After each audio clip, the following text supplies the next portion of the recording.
the NBA. Yeah. Hornets this week actually had a great week. They lost by 1, by 2, and then won against the Rockets. And they won by a pretty big margin, too, against the Rockets. Right. And so the Rockets they lost to the Mavericks, who are a playoff team. Yeah. They lost to the Spurs, who are not a playoff team, and Coach Tim Duncan's debut. And did you see what Patty Mills said? Mm-mm. So they asked Patty Mills what he thought about, how Tim Duncan did on his first coaching debut, and he said he didn't do shit. I thought that was funny. I was like, dang, Patty roast him. Just roast him. Patty. I just the standings make me sick when I look at them to the Hornets. No matter what we do, we're why 10th. are they still trying to compete? No matter what we do, we're 10th in the East. It doesn't matter year after year, after year after year. But they did have a good week this week. 22-41 overall. That means they got to win their last 19 games to finish 500. Do you think they got a chance? Not gonna do it. Not gonna do it. Here's the thing: they're gonna lose to probably. If they play Atlanta again, somehow they'll find a way to lose to Atlanta. Anybody that's below them, they might find a way to lose to, just because you never know which one. No, they team stomp is gonna those show teams up. in the ground just for fun, just to make sure we don't I don't know. just to make sure we don't get higher Like picks. I'm telling you, I saw them beat. Chicago beat them on a buzzer beater. So they're 4 games out of the worst. 3 games out of the worst spot. if I'm them, dude, I'm just tanking. At this point, okay, Borrego, you've taken the time to see what you have. Mm-hmm. Is the product that you're putting on the floor with taking the outlier out in the Houston win? You beat Houston. Houston is not going to continue to shoot like that if you play 5 games. Houston's more than likely going to win the 4, and this was your 1. I'm sorry. There's just, to me, talent-wise, it's a way better roster, and I think you can agree with me as well. Houston's over Charlotte's. Oh, yeah. Yeah. They have people that can score 20 points every night. The only thing I think that really is holding Houston back is D'Antoni. I think D'Antoni's been holding Houston back since he wants to run this run and gun, no defense off. That's what I was about to say. How do you just not care about defense at all to a point where you just think about that? Then all you're doing, like, what are you coaching other than shooting motion? Y'all keep moving. And then fire up the 3. I mean, do you teach offensive rebounding? Like, what's his emphasis on? He's not teaching much motion either, if you think about it, because it's all right. If Harden's got the ball ISO, just move out the lane. I'm saying, like, how much coaching are you actually doing if you're just trying to out 3-point the other team? I mean, like, what are we doing? Like, if we call a timeout, what are you saying or what are you doing? Is my point. Like, I asked the same question.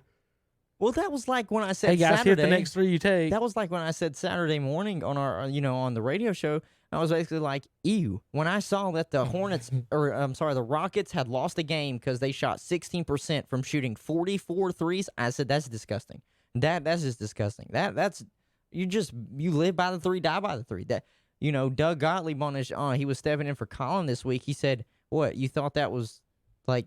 There was no substance behind live by the 3, die by the 3. It's like, we say that for a reason because it's true. If you ain't hitting, you're losing. They're actually leading the West in scoring with 118. Milwaukee's leading the NBA at 119.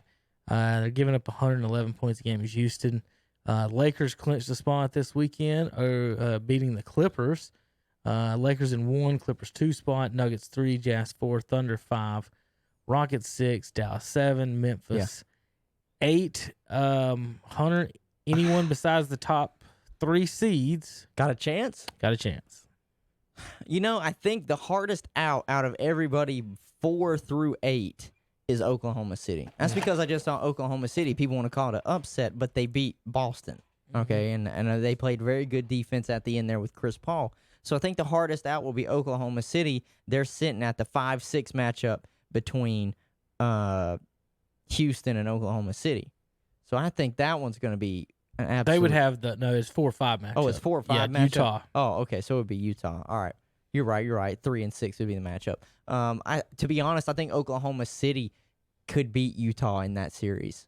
People would say it's an upset. I'm just like, they're just one apart from each other. I think they're so similar. It's literally they're just 1 game out from each other. 1.5. 1.5. Then Utah is 1 behind Denver. Denver's actually 1 behind the Clippers. I think so. We could have any type of a rotation there 'Cause, between those yeah, teams in the last both of few these weeks. guys, I mean, both Oklahoma City and Utah got big monsters down low. One's got Steven Adams.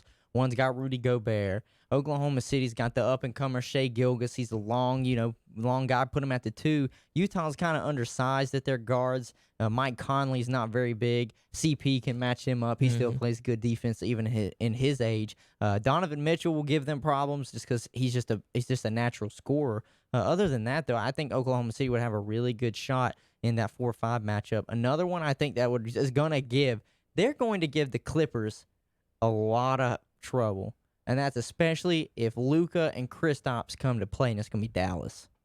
If the Clippers, I think Dallas needs one more player, and then they'll be ready for. Oh, I can agree with for that. prime time. I think for them they I don't need trust Porzingis. It's not nothing to do with Luka. I don't trust Porzingis at all. Like, he'll throw up. I think he'll get like a 10 points in a game, and you're just like, yeah. But I think Luka's just up there by him being himself. 7'3" and being able to disrupt shots. Yeah. It's gonna be like he's gonna give them some. Dallas is long.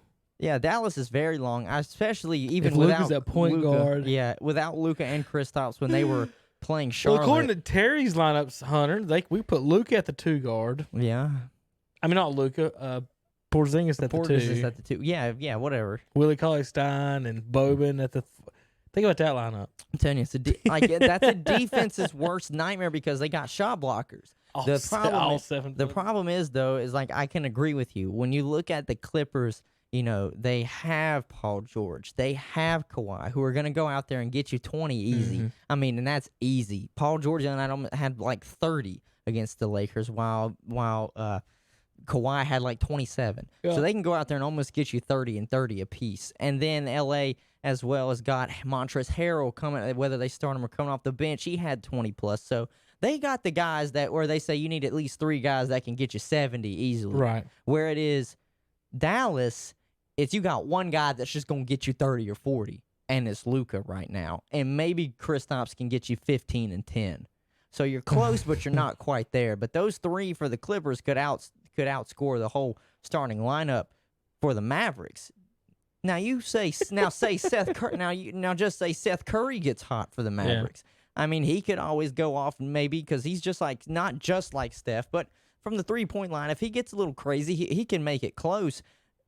The way that the Clippers lost that game, though, about the Lakers, I know it's not what we're talking about, but I'm just talking about the matchup, is they didn't get really enough from the free throw line. They missed way too many free throws, and they didn't get enough out of Marcus Morris or another guy from the perimeter.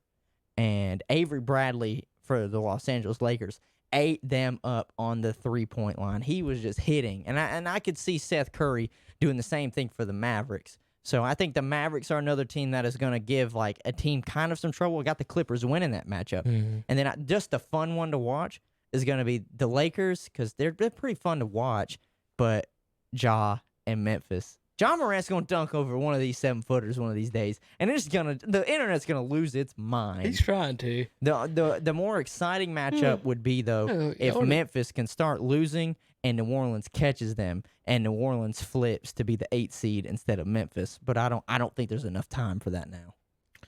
4 games and 20 games. It's right on the edge. I mean, it's close. Is it doable? Yeah, New Orleans just has to stay hot. It would really come down. I think I said this before. It's just going to come down to whose schedule is more favorable. I'm sorry, Hunter. You're over here laughing, and I don't know what you're laughing about. I was trying to check, get in line of what order I'm going to do with sports stuff, checking through my tweets, and someone liked a tweet, and I haven't decided if I'm going to read it or not. They just laugh. Just those 2 right there on top of each other is just freaking Twitter gold. We got to talk. Let's see. We've talked Gilbert Arenas, UNC Duke, Hornets. No, that's why I'm laughing. Yeah, like, don't say it. Don't say it. It's awesome. All right, Hunter. Yesterday I was watching. Well, real quick, finish up with the Hornets and stuff. Lakers and Clippers. Are the Lakers your favorite or the Clippers right now in the West? No, not right now. I said are the Lakers or Clippers, and you said no. Oh, I thought you said are the Lakers over the Clippers? No, are the Lakers or the Clippers? Oh, I think it's still the Clippers. Even though the Lakers won this game yesterday. Yeah, it was yesterday. I still think the Clippers have the edge on them. They've played 3 times this year. Clippers have won the first 2. Truthfully, I could see these 4 because they're going to play 4 times. They got to play one more time. I could see that them basically being split 2-2.